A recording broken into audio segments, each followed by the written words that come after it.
Hello future leaders, welcome to this channel. मेरा नाम है Yuvraj Singh Shekhawat and before starting this very interesting lecture, always remember one thing, be a spokes person for India.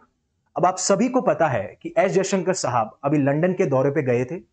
वहां पे Chatham house, जो कि एक London based think tank है, वहां पे उनके कुछ पैनल डिस्कशंस होते हैं। वहां से भी एक कंट्रोवर्सी निकल के आई थी जो मैंने कवर की थी, ओवर पीओके एंड अक्साई चीन। अब दूसरी सबसे इंपॉर्टेंट बात यह निकल के आ रही है कि आप सभी को पता है कि जिस तरीके से वो चैथम हाउस से बाहर निकल रहे होते हैं तो उनके ऊपर अटैक कर दिया जाता है कुछ प्रो खालिस्तानी सपोर्टर्स के द्वारा।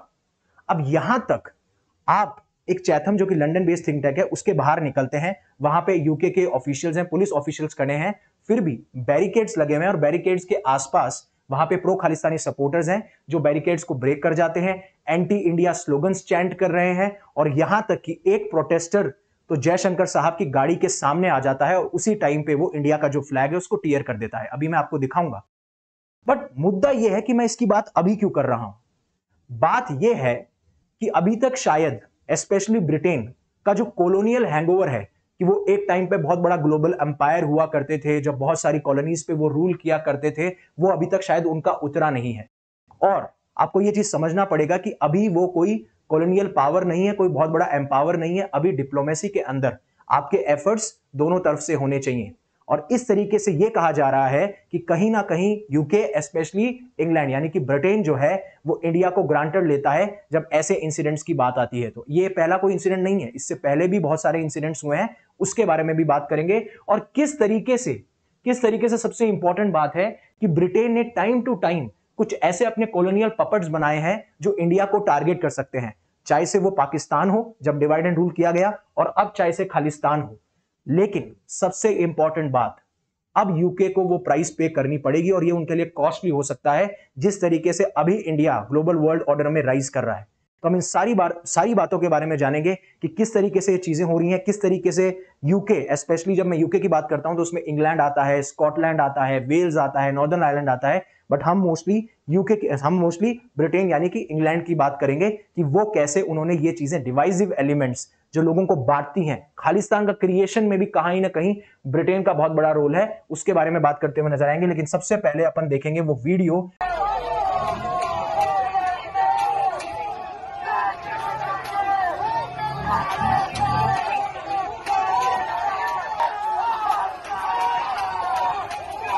अब जैसे आपने देखा कि एक प्रोटेस्टर सामने आ चुका था उनकी गाड़ी के, जो कि कहीं ना कहीं एक बहुत बड़ा सिक्योरिटी कंसर्न है, जो कि इंडिया ने बाद में रेज भी किया था। हमारा जो मिनिस्ट्री ऑफ एक्सटर्नल अफेयर्स है, उन्होंने कंसर्न जताया, उन्होंने कंडम किया जिस तरीके से जयशंकर साहब की सिक्योरिटी ब्रीच हुई, और उसके बाद में यूके ने भी कहा कि यह कंप्लीटली अनएक्सेप्टेबल है। बट ये चीजें पनप क्यों रही हैं? पहली चीज है ब्रिटेन का एटीट्यूड टुवर्ड्स इंडिया।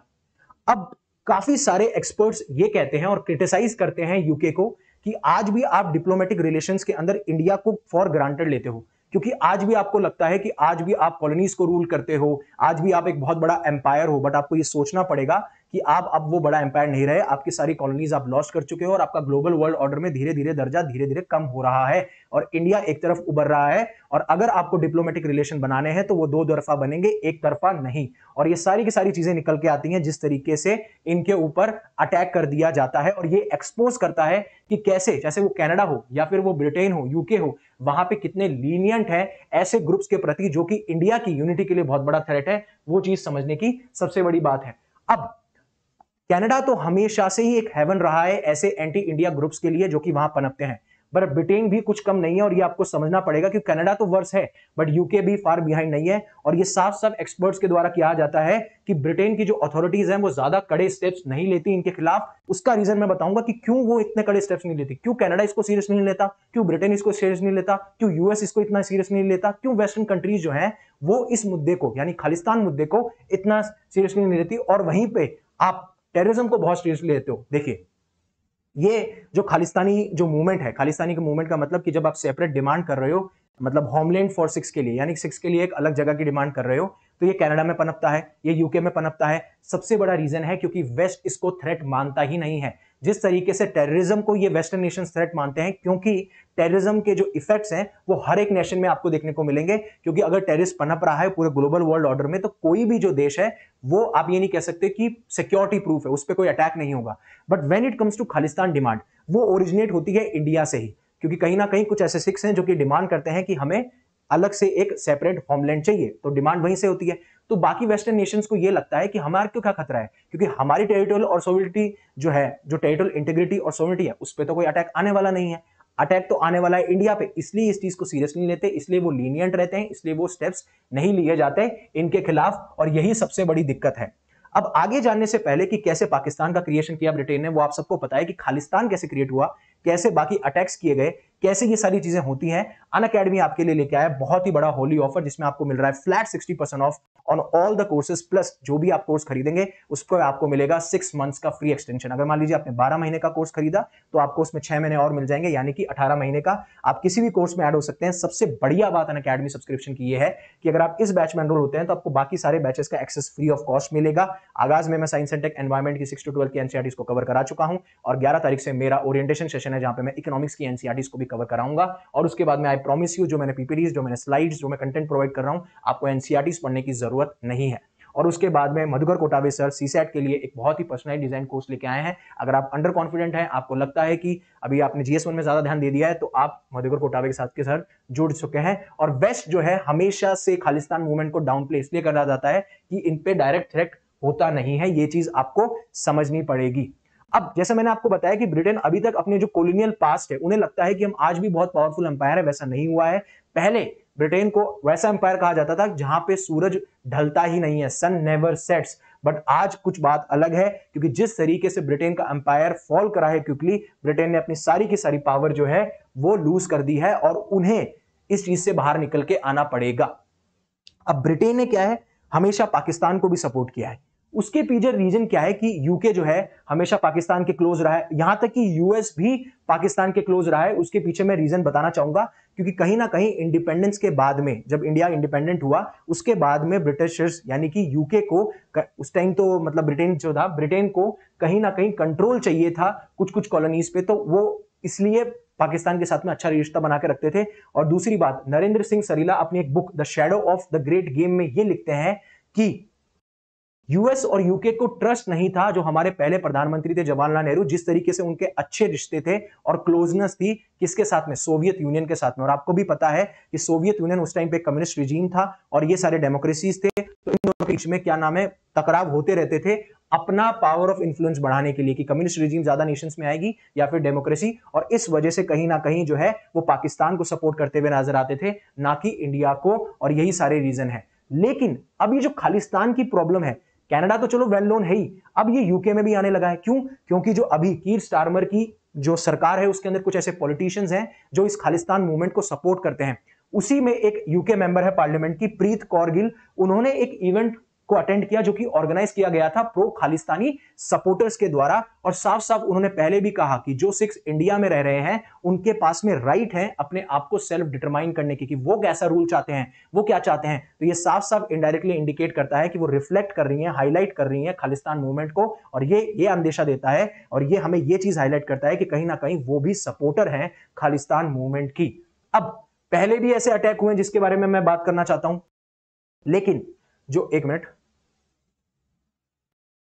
देखिए, पहले भी ऐसे अटैक हुए। अभी जयशंकर साहब पे अटैक हुआ 2023 में, कुछ सपोर्टर्स ने इंडियन हाई कमीशन पे भी अटैक किया था लंदन के अंदर।